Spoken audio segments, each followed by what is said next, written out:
Everyone, কেমন আছেন সবাই? আসসালামু আলাইকুম। আলহামদুলিল্লাহ আমি ভালো আছি। সর্বকিছু সর্বশেষের মাঝখানে বলতে হয়, খারাপ থাকলে বলতে হয় ভালো আছি, কিন্তু আসলে কি ভালো আছি? এগুলা কি জীবন? আপনারাই বলেন কমেন্টে। চলে যাচ্ছি দুদিন পর পর বাজার করা, ঘরের সব কিছু বা বাড়ি করতে হয়, নিজের ওষুধের জন্য একদিন যেতে হয়, বাজারের জন্য 2 দিন পর পর। বাজার যে কী জিনিস যে করে সে বোঝে।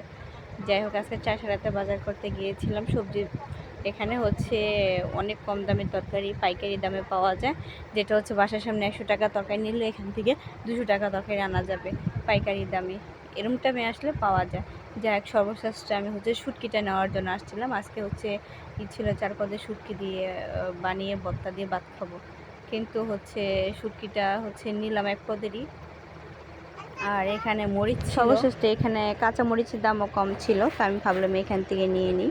কারণ আর আমি ভারী জিনিস এখন আলগাইতে পারি না, তার জন্য নেওয়া হয় না। আগে বহুত আলগাইছি, কিন্তু এখন নিতে পারি মনের জোরে, কিন্তু নিজের ক্ষতি হয়। এখানে জাম ছিল, কাঁঠালে বিচি, মানে কিনে বিক্রি করা হয় বর্তমানে বাজারে। কারোর কোনো কষ্ট করতে হয় না, খালি টাকা লাগে। টাকা এমন একটা জিনিস, কারোর কাছে আছে কিন্তু সুখ নেই, কারোর কাছে টাকা নেই কিন্তু সুখের অভাব নেই। আসলে দুটোটাই লাগে, বেশিরভাগ টাকা লাগে। টাকার জন্য মানুষের সব কিছু নষ্ট হয়ে যায়, জীবন ওলটপালট হয়ে যায়।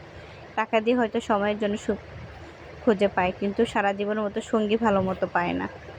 যারা বোঝে তারা সব কিছু করে। তো যাই হোক, বাজারটা অনেক বড় ছিল, এরুমটা মেয়ে ফাঁকা ছিল। আমি আগে থেকে জানতাম কখন ফাঁকা থাকে না থাকে। তো যাই হোক, আমার আম্মুর জন্য পাইকারি দোকানে আসছিলাম। এখানে মানে রেগুলার বিস্কুট রেগুলার পাওয়া যায়। এখানে চুষনি একটা বিস্কুট আছে, ওইটা আমি নিয়ে নিলাম।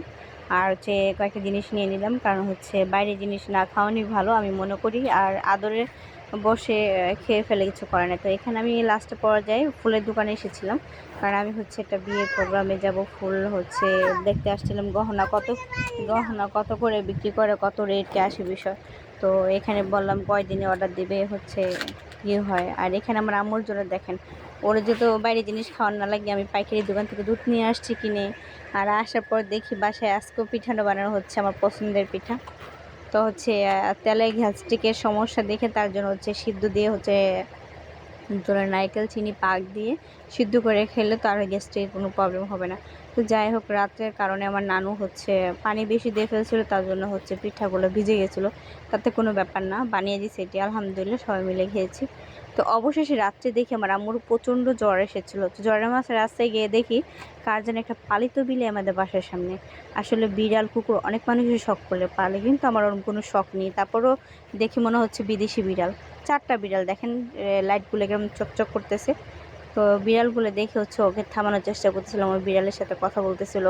তো এই বিড়ালটা যার, সে 4বার খুঁজে